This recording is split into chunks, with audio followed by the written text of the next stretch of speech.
Hello my loves, welcome back. In this video we're going to talk about Vajrasana, Thunderbolt pose. We'll be discussing how to do the pose, some modifications and tips and tricks. So what I've done here is I've put tape on the bottom of my feet so that you can see exactly where my foot position is. So hopefully this helps a couple of you here, and this will help decide whether my feet are parallel to one another, whether my toes are turned out, or whether my toes are turned in. So you'll be able to pretty clearly see where my feet are here, and I hope that helps. So come over onto the hands and the knees. As you come over onto hands and knees, then draw the knees in somewhat here, draw the kind of shins towards each other here, the heels towards each other. Have the toes pointing straight back. Feel the tops of the ankles and the feet on the floor. Sit the hips back and come to rest, almost like you were going to come into child's pose, but come to rest the hips onto the heels here. As you rest the bottom of the pelvis onto the heels, then let the chest and the torso lift. Now as you let the chest and the torso lift, you feel the hips resting here. Just notice if your feet have moved. The foot position is a nice line from the knees to the shins, to the heels, to the toes. Think about the legs being on train tracks here, parallel to one another, including the feet. Try not to have the toes turned in and the heels turned out. So try not to have this variation where your bum is kind of resting on the toes or the ball of the foot. Have those sit bones rest onto the heels, the bottom of the pelvis resting on the heels. Also here, this is not hero's pose with the feet out and the knees in. You're not resting the bum down on the floor. Think about the shins again here being parallel to one another. Think about the train tracks.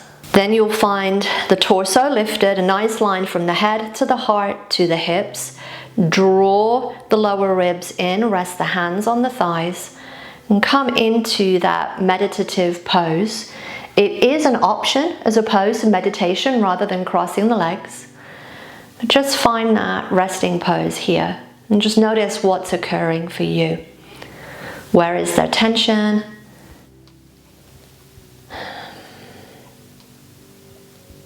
All right, so from here, come forward and we'll come into another variation. So that one had the tops of the feet on the floor, which was a great stretch for the front of the shin, great stretch for the ankle, the tops of the feet. And let's take that the other way then. Let's tuck the toes, have the ball of the foot connected to the floor. And maybe again, there's a little bit, maybe an inch or so of space between the knees. And then sit the hips back, walk the hands back, and again, rest the hips onto the heels and the ankles here. So now the toes are tucked under, and again, notice, are the middle of the feet parallel to one another? Or are your toes starting to turn in, heels out? Or is the opposite happening? Are your heels turning in and the toes turning out? Notice that, what is happening for you in this variation. And this variation, it stretches through the heel, the plantar muscle at the bottom of the foot, and the toes here.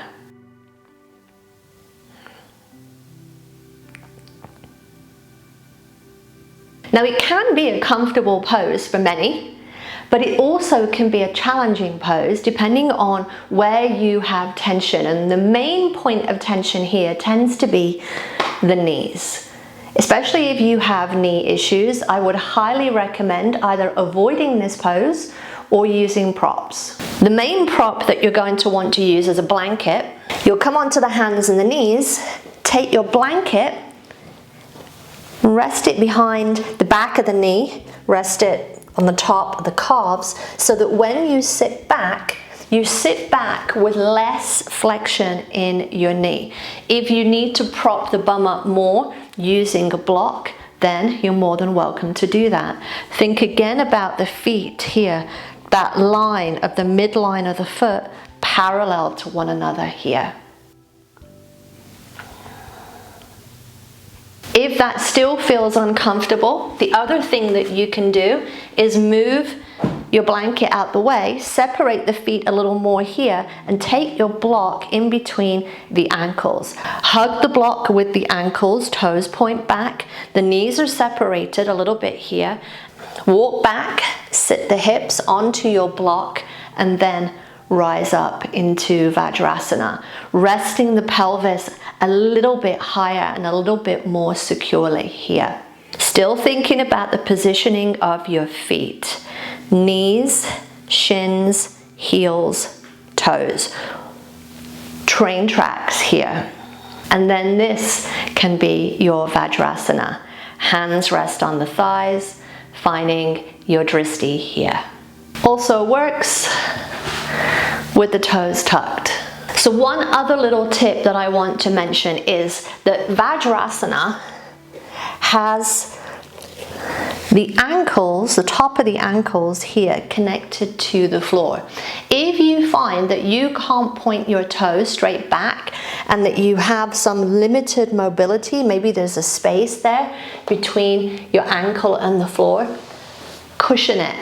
Give yourself a little bit of support with a rolled up blanket or something here, and then find the same position, thinking about the shins parallel to one another, thinking about the toes pointing straight back, midline of the foot parallel to one another. So that you have the same position, just without the window between the top of your ankle and the floor. So for quite a few of us here, it's easy to sit into this position and sit into it with a back bend, with a pop of the rib cage up. If that's you, think about drawing the ribs in, nice line from the head to the heart to the hips. If you're not sure, then place a block onto your head and think about reaching the block up towards the ceiling, because if you start popping, the block will fall off your head.